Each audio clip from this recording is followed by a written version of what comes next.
Good morning, 𝐂𝐑𝐎𝐒, DYEM's premier public affairs program in the morning to bring you the latest news here and around the nation. Balik na kita sa naguna ug nagpagang balita sa kabundagon. Bayong bundag kaninyong tanan. Mao kini ang Good Morning, 𝐂𝐑𝐎𝐒.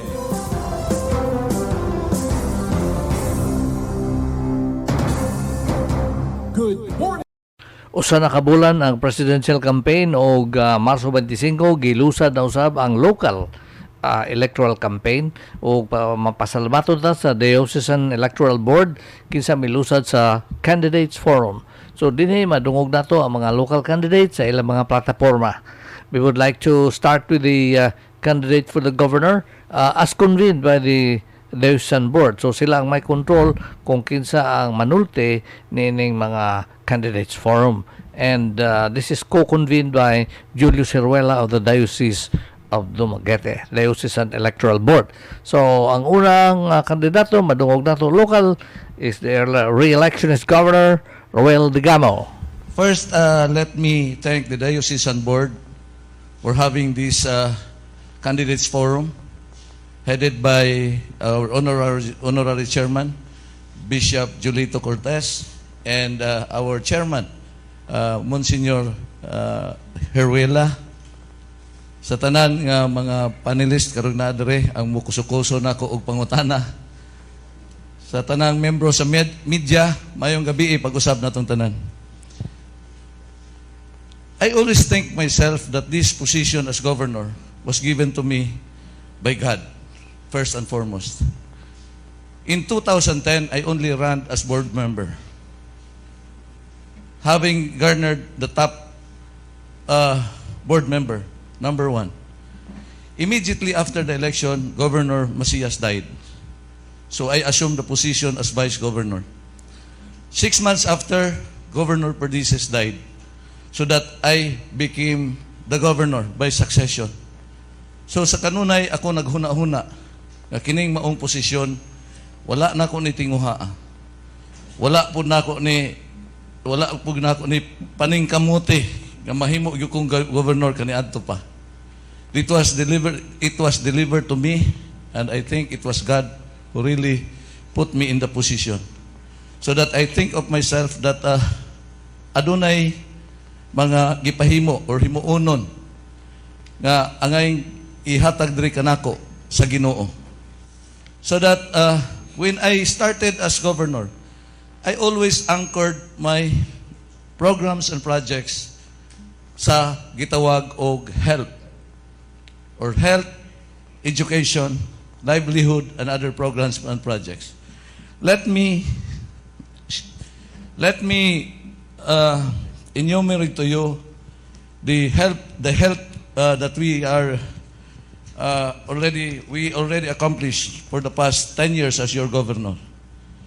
Number 1, in our medical scholarship, we have already 37 doctors graduated in our scholarship program. 37 existing from first year until fourth year from now. 8 are going under training or PGI. Number 2, improvement of OPD. When I assumed office as governor, ang hospital diha sa provincial hospital kana gyud makita nato sa tubangan nga gamay kayo nga building. So I started working. I-improve nato ang outpatient department. Dayon gi-construct nato ang central block building. And after, we also constructed the ER, the emergency room. We also restored improvement of our building in OPH. Old building in OPH. Kanang naong building nato nga gamay diha. Ato nang refurbish kay dili man nato na mabungkag tungod kay nakarehistro man na sa National Historical Commission. Dayon ikaunom mao ang construction of oxygen generating plant. Ikapito, construction of COVID ISO facility in 60 days. Highly sophisticated facility. Number 8, provide outside Cebu, first to provide outside Cebu to establish RT-PCR testing center and molecular laboratory. Number 9, ongoing construction of our proposed 1,000 beds capacity. Kaya atong gitinguha nini nga napipatik diha sa atong medium term development plan nga kumplituhon nato ang 1,000 bed capacity. Number 10, construction of cold storage facility for vaccine. Let me tell everyone that 5 years ago, we have constructed the cold storage facility for vaccine na walay paghuna-una nga maabot ning pandemya. So that the moment niabot ning pandemya, wala taga kalisod og butanganan og vaccine. Kaya naa na data gipreparar nga cold storage facility. Purchase of 2 ultra-low freezers for Pfizer. Improve all district hospitals, including community primary hospitals. When we talk of improvement, that includes the completion of the personnel that will man each and every hospital in the community hospitals and the district hospitals. Construction of the 7th CPH at Dawis, Bayawan City. Sa pagkakaroon, ani atong miaging mga semana, doon na po tayo ground break nga magtukod ta og bag-ong CPH sa Tamlang Valley, particularly in Dubdub, Valencia. Ang tanan, doon na na'y pundo, sugdan na dayo na karong simanaha kung walay mga kakulian nga mahitabo. Increased honorarium of BHWs, BNS, and BPDOs. Let me inform each and everyone that when I assume office, ang honorarium sa atong BHW and BPDOs is only 1,200. Now they are receiving 6,000. For addressing the pandemic, ang atong nahimong fully vaccinated is 55.5% or 548,576. Ang first dose and second dose is already 57%. Ang ingnon ta nakadilatar sa pagpamakuna sa ato ang uban nga mga katawhan nga dili magpabakuna kining ilahang magpabakuna tungod niining ilahang mga superstitious belief o kaning mga wait and see nga mga batasan sa ato ang mga tao. For now, the number of positive active case is 22 kabuok. Ang total number since gasugod ang pandemic, total number of COVID positive is 23,514. Ang mortality is 741. Ang recoveries is 22,751. So that ang remaining, the active positive is only 22. Ang atong isolation rate for all hospitals is only 5%. Nalaman karon. For our COVID recovery plan, usa ni ini gyud atong gi-prioritize is vaccination. So that ang ato ang IPHO or the PHO is already nitabang na gyud og pagpamakuna mao nang natay gitawag og mobile vaccination center, mobile vaccination o ang mega vaccination center nga atong gipangutang diha sa Masiyas Complex. Ongoing ang vaccination to all BPOs and private companies. Number 2, sustain health protocols as set by National IATF. Number 3, sustaining the balance of protecting our people from COVID-19 and addressing the local economy. For education, una, atong ipahibalo diha kaninyo, nga doon na tayo total nga 8,000 since we started our Magdigamo Scholarship Program. 8,000 na ang atuang napa-eskwela ug napahuman. Gipadayon nato ang paghatag og hinabang or tabang ngadto sa mga atong sa atong departamento sa edukasyon, or filling the gaps of the educational system. Like nagtukod ta og mga buildings, mga hundreds of rooms has been constructed for the past 10 years already, and then we have filled in the gaps of lack of teachers. We have the program of teacher extension program in the province of Negros Oriental. And then, doon na po tayo mga dugang ng mga tabang, like for example, giving visual aids to our elementary and secondary education. Sa dihang ka face-to-face bata. Karon nihatag ta og mga equipment para more produce og modules. Then in our livelihood, let me inform each and everyone that the province of Negros Oriental is not an employment agency. We will just introduce programs and projects to generate jobs. We have our PISTC, we have TLDC, or Technical Livelihood Development Center. We have the PESO, provincial, kaning PESO na to, provincial, Employment Service Office. We have God livelihood trainings and all others. In agriculture, ang atong livelihood assistance diya mao nang gitawag og RRD 100, RRD 400 and RRD 500 in terms of rice production. What are these RRD 100? RRD 100 is 100 kabans per hectare.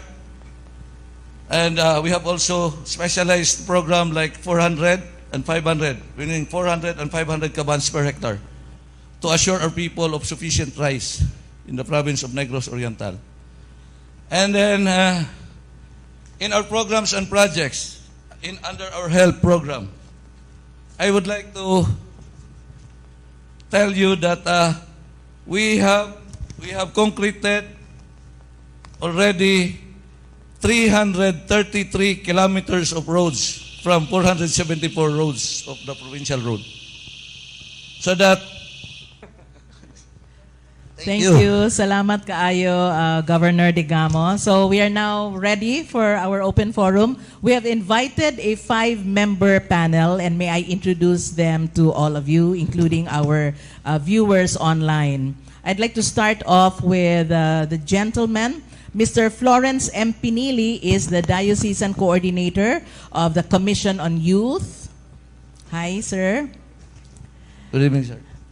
Then we have Dr. Kenneth 𝐂𝐒, who is National Chair of the Crisis Preparedness and Management Committee of the Philippine College of Physicians and the Medical Director of the Holy Child Hospital. Maayong gabi, Dr. 𝐂𝐒.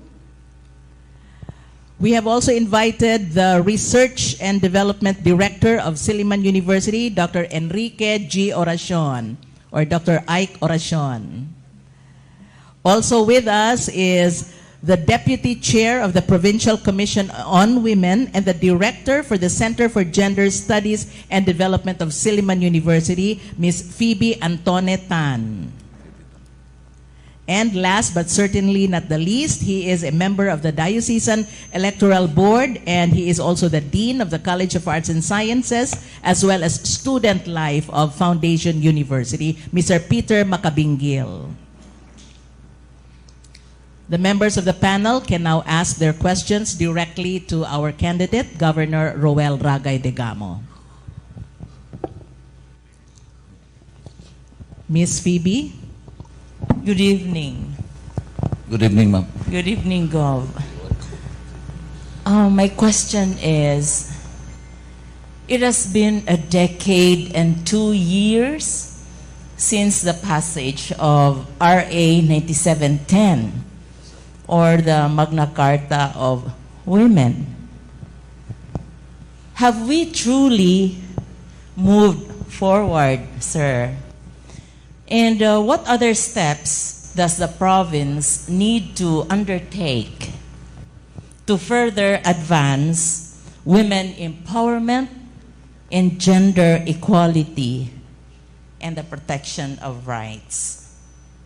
Under my under my watch, I always give importance to women in my governance. I give equal opportunity for a woman to be part of governance in Negros Oriental. If you noticed, akong asawa is a very good example nga mayor ron sa lungsod sa Pamplona, unya gihimo na ko na siyang basihan nga diri sa ato ang probinsya ang mga kababayenan ato yung gihatagan og dako kaayo nga oportunidad nga mutabang sa ato ang probinsya sa pag-umol sa mga programa, proyekto to advance sa pag-develop sa ato ang women unya pagprotektar sa ato ang women. Ang usa ini ka proyekto nga ako yung i-recognize maoning Women Crisis Center nga atong gihimo diha sa ato ang kagamahan ng probinsya. Naa right in front of the Capitol kanang gigama natong building diha karon. Anyone else from the panel? Mr. Pinili? Good evening, Gov. Good evening, sir. And good evening, everyone. We appreciate your program, 𝐂𝐑𝐎𝐒 Scholars, and you've sent 8,000 students were able to graduate from your program. Which schools or school did the 𝐂𝐑𝐎𝐒 Scholars attend to, if I may ask? This is in Norso. Because aside from the medical scholars that we have been, we have been in for the past years already. So munang sa Norso, ang atong ni graduate is already niabot na yung mga 8,000 ka estudyante. Daghan ang nahimong police, daghan ang nahimong nurse, daghan ang nahimo nga mga unsa ni kaning kalagmitan nga mga courses nga naa sa Norso nga gikan sa atong scholarship program. All right, sir. So we understand that college education is really important. And are you amenable to the idea of giving full scholarship to students who are aspiring to attend private universities, regardless where and which degree? Because it says, or you said that most of these students graduated at Norso. And if yes, will this be a priority in your first months in service? Under the health program, education is one of the priority, so that by next administration, if I will be given the chance, mahimo ra gyapon kong governor. Ang ako yung ginahuna-una nga gama tag scholarship for private schools. Kay mo na ako ang gihuna-una tagaan na tong oportunidad ang mga bright nga mga estudyante nga maka-avail sa mga private hospitals nga mga pobre, anak og mananagat, anak og mananggiti, anak og mga mag-uuma. Pero ang problema ra man gud nako kay kaning gidaghanon sa board member nga mo aprobar diha sa ato ang budget unya diha kay if you noticed I've been pushing for these programs. I've been pushing for these programs nga maka-avail og private scholars, private schools ang ato ang mga estudyante. So muna siya number 1 priority under education sa health program ni Governor Digamo. Thank you. Anyone else from the panel? Dr. Ku?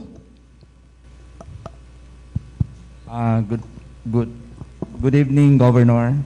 So I'm happy that the provincial hospital buildings are already improved. However, when I was invited by the Diocesan Electoral Board, I texted everybody to ask for their questions. So here comes one of the questions. How can they improve the services of NOPH in terms of attitudes of some personnel from up the hierarchy down? So many patients have the same complaints of unfair treatment. So our problem really is, unfortunately, our people are the low-income class goes to NOPH.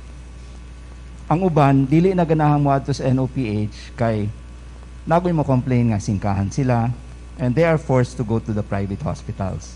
Once they go to the private hospital, they cannot afford.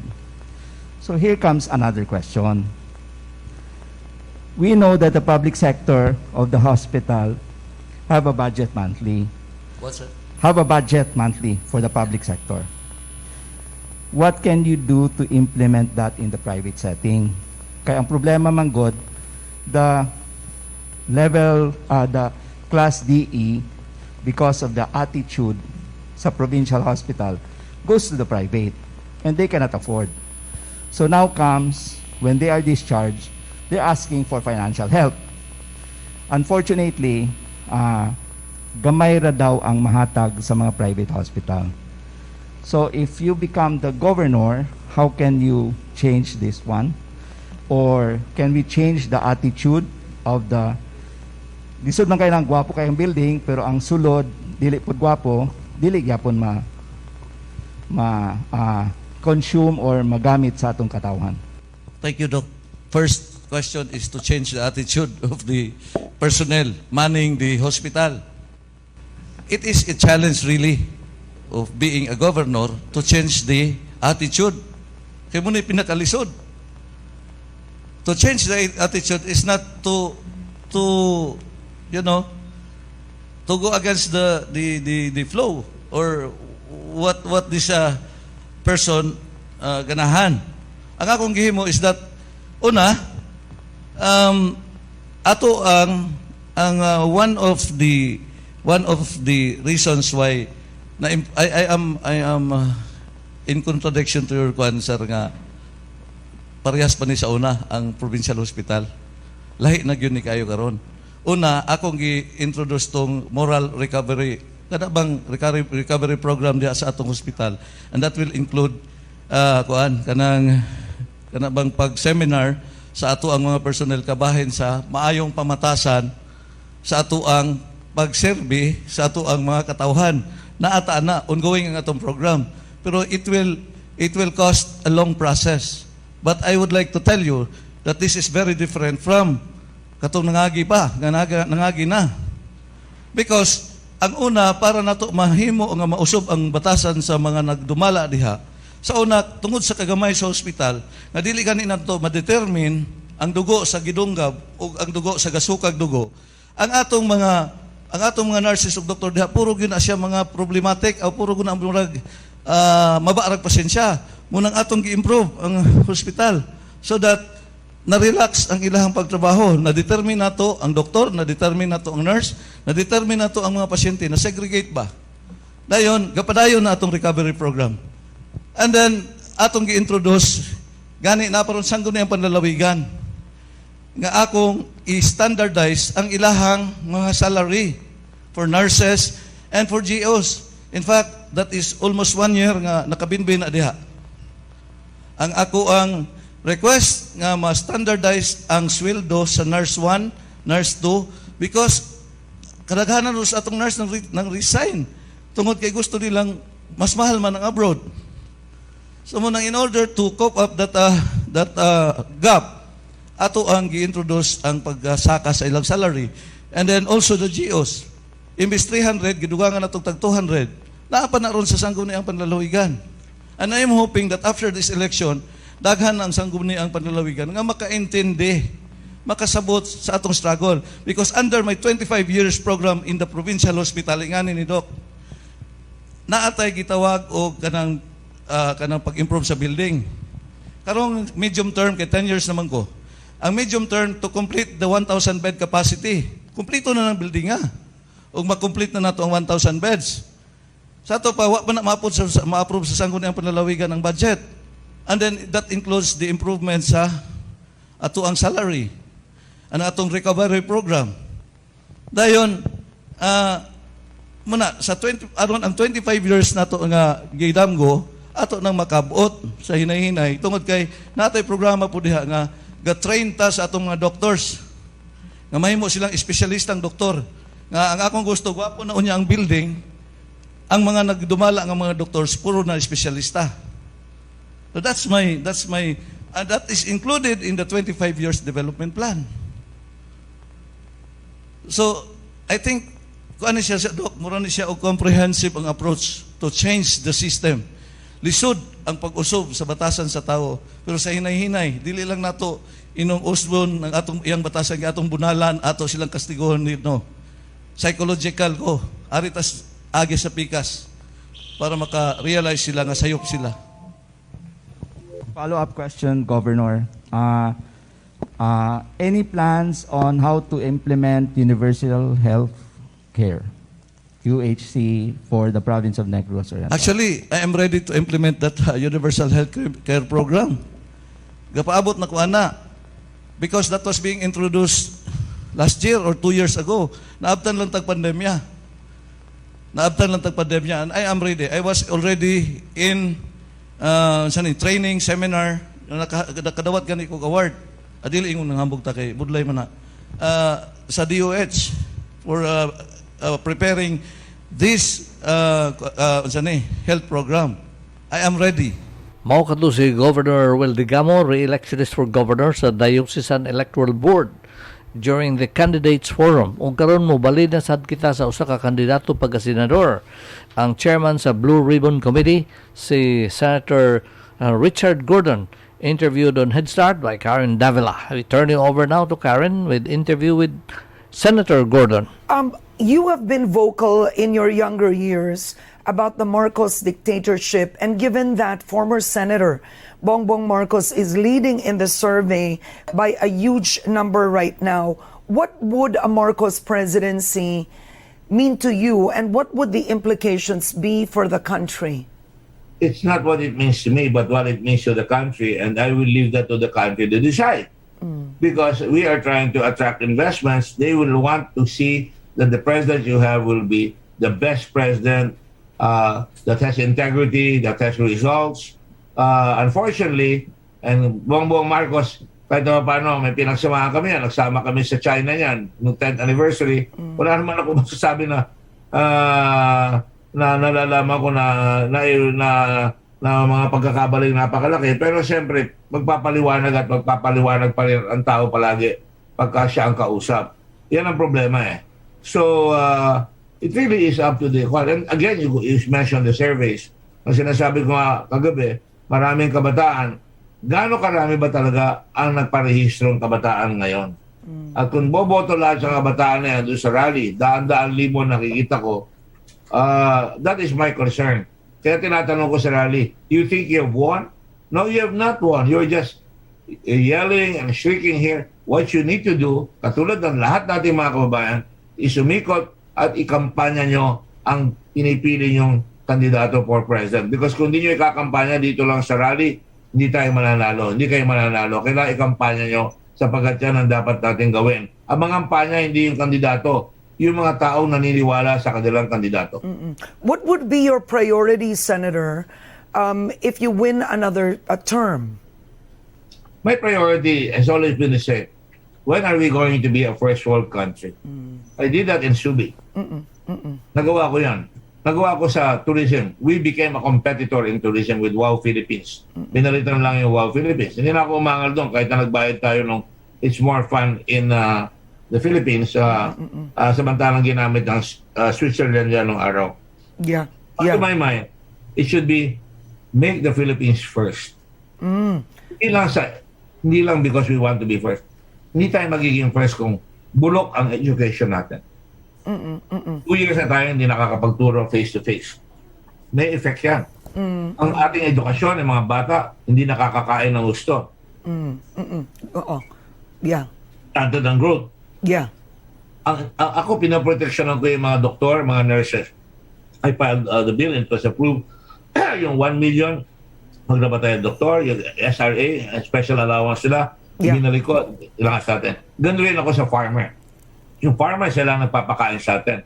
Dapat, kung mas bebenta ng farmer, ba't ka magtatanim kung walang bibili? Eh, kung hindi na sila magtanim, di magugutom tayo. It will become a national security issue na tayo umaasa na lang sa foreign rice or foreign one. Ang Japan, yung koku of rice, protektado nila. Kaya binabayaran ng gobyerno yun kahit na mahal. Kaya maganda ang farmer situation nila. Ganun rin sa Amerika, may mga hidden subsidies. We must protect the farmer. Kung di natin po protection ng farmer, magugutom tayo. Alam mo, Karen, pag pumunta ako sa Pangasinan, maraming pagkain. Pumunta ako sa Mindanao, kahit ano iturok mo sa ground, tutubo. Sa Manila, milyon-milyon lang tao dito. Wala kang pagtuturukan dyan sa Tondo na tutubong pagkain. Paano kung tuloy-tuloy, tataas ang kuryente next week, tataas ang gasolina next week, walang hanap buhay. Hindi mo pwedeng ayudahan ng ayudahan yan. Ako naghahanda sa Red Cross, may mga boxes kami, binibigay namin din sa mga persons with disabilities, naghahanda rin ako doon sa mga magugutom kung sakasakali. Pero, ang mangyayari niyan, pagka hindi nakakain ng tao, you may have riots, you may have strikes, you may have all kinds of things, and we must prepare for that. Okay, and we don't have to go through this in detail, but your record just recently, you already are focusing on food and business. You've already, for example, you want Bukidnon to be a major agricultural hub through the Rich Bill.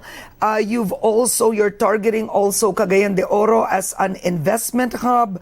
So, and also the opening of the Hermosa Subic Road as a connector to progress. So these are several issues in terms of the economy and business that you've been discussing during the campaign. Just very quickly, in terms of, you've mentioned education. We are not yet in complete face-to-face. Many parts of the world already are. Yes. Yeah, Senator, I mean, what do you make of that? You know, ang pandemic, hindi na pandemic, endemic na yan eh. Humina na yan, no? So we should continue with face masks, we should continue with washing our hands, distancing, and we must, above all, yung ginagawa na Singapore yan, kahit na marami sila, meron na silang face-to-face because they have to survive. Ganyan yan eh. Nung araw sa 1918, 1970, ganyan nangyari. But let me put it something more serious this way. I put in 5 million to every normal college here in our country. 5 million just to send teachers to school. Abroad. In other words, in every for training. For training. And then become the trainers here. So our educational competence will go up. Magagaling ang teacher, may malasakit sila. Pero hindi na nakikita yung competition. How will you know how to train the people to prepare them kung di mo nakikita ang ginagawa sa ibang bansa? That's why ako, I'm a strong advocate. Katulad ng ginawa ng Japan, be eclectic, padala mo yung mga teacher abroad, balik mo sila dito, magturo, padala ka uli ng teacher hanggang makaabot tayo. You can keep on building air-conditioned buildings, pero kung hindi magaling ang teacher, kung walang malasakit at walang competence ang teacher, one will never know how to read and compete. What legislation do you believe is vital to, as you said, make the Philippines number one or Philippines first? I mean, clearly, go ahead, sir. It's a whole plethora of programs, education, retooling ourselves, make the Filipino family a 2-income, 3-income family in America. Pag nagpunta ang Pilipino doon, bibili siya ng kotse, bibili siya ng bahay. They work day and night. Wala na nga halos buhay, pero they're happy because may pambili. To make us a modern country, kailangan may pambili. Kaya kong ipasok yung anak ko sa eskwela na gusto ko. At kaya ko ipasok yan din. May mga programa ang gobyerno na pag magaling ang anak ko, makakapasok siya, magiging doktor siya, magiging lawyer siya. Noong araw, ang ambisyon ng tao, maging doktor, maging lawyer, maging engineer. Ngayon, gusto ko mag-abing abroad because madali ang pera doon. We must find our future in our own native Philippines. If we cannot find it here, then the government has failed. Look back, 75 years na tayo, independence since the war. Singapore, a small city state. Hong Kong, a small city state. Korea, pinadala natin ng troops. Lahat yan, napag-iwanan tayo. Why? We have voted for the wrong leaders. Nausyami lahat ang mga pangako. And we have not acted as a people. Kailangan magsama ang leader at ang tao para lumabas ang galing ng Pilipino. Pero hindi dapat pinapaasa ang tao palagi. We must tell them that the bitter lesson is not instant gratification, but to really work hard, work ethic, work, save, invest, prosper. I put that in the Social Security law. Kaya doon sa Social Security law, pag wala kang trabaho, they will pay you compensation for the months that you're not there for a limited period of time. That means you just don't sit down. You look for work. Okay. Ang problema is the government providing work opportunities for our people. In other words, kaya ko sinasabing rich bill, you ask me for my priority. Hindi lang Bukidnon. Hindi lang Pangasinan. You know, when you have an airport and a seaport, do you know that you have an airport in Cagayan? Hindi ginagamit. Nagagalit yung mga taga Cagayan, may airport doon. Hindi naman pinopromote ng DOTR. Hindi pinopromote ng DTI. Yung Subic, ginawa ko yun, andyan ang FedEx ng araw. Walang international flights dyan ngayon magmula nung umalis ang FedEx. Bakit? That means tamad ang gobyerno. That means we're not really looking for opening our ports and our airports so that business can come in, so that people will have jobs. Hindi business na kami para kumita, ngunit para lumikha ng trabaho. Eh, kahit ay itaas mo minimum wage, kung kalahati ng tao di naman nasa minimum wage, mawawalan ng trabaho lalo yung wala sa minimum wage. Okay. At kung bigyan mo ng ayuda, eh mahahabulan ka ng ekonomiya. Ang kailangan ng tao, Mr. President, pambili. Kailangan may trabaho sila. Kailangan meron sila mga pagkakataon na matuturuan yung asawa na magnegosyo. Okay, Senator. Hindi mo Tagalog Napayaman niya yung pamilya niya Okay, Senator, very quickly na lang to because I don't have enough time, but I need to ask you, it's a very contentious issue right now, is 𝐴-sabong. Where do you stand on 𝐴-sabong? The president just recently said the licenses stay. Ako, it's the end justifies the means again. You know, when I was mayor, sinara ko yung sabungan because they were not abiding by the law. There's an 𝐴-sabong law. Okay. Hindi naman pwedeng araw-araw yan na magtataya na lang ang tao. May pinapatay na ang tao dahil hindi nakabayad, nagpapakamatay, o pinapatay yung kanyang girlfriend dahil nagkaroon na siya natululo na siya. I was in And there are 400 cockfights a day, I was told. Based on your Senate hearing. We should be smarter than that. I mean, sabong is part of the kosher. It doesn't have to be every day. Hindi pwede yung quick fix. Hindi pwede yung instantaneous money na hindi mo pinaghirapan. I mean, it's supposed to be a luxury. It's supposed to be pagdating ng weekend, may sabong. Eh pag araw-araw yan, medyo may problema tayo. All right. On that note, Senator Richard Gordon, I wish you well and good luck to you on your Senate race, sir. Good skill to our country. I don't believe in luck. Nasasagutaan tayo ng gulong ng palad, and I believe in the right leaders who will lead our country. Hindi yung nagsisip-sip tayo sa malalakas na leader. Thank you. Maukat si Senator Richard Gordon, candidate for senator, and earlier, Governor Will Digamo, re-electionist for governor on Candidates Forum. Until then, thank you very much. This is Eli Dijarasco. Have a nice day. Inyong nabati ang sinaligan sa mga balita. Maukat ang Good Morning Dumaguete. Hangtod sa sunod edisyon sa Good Morning Dumaguete.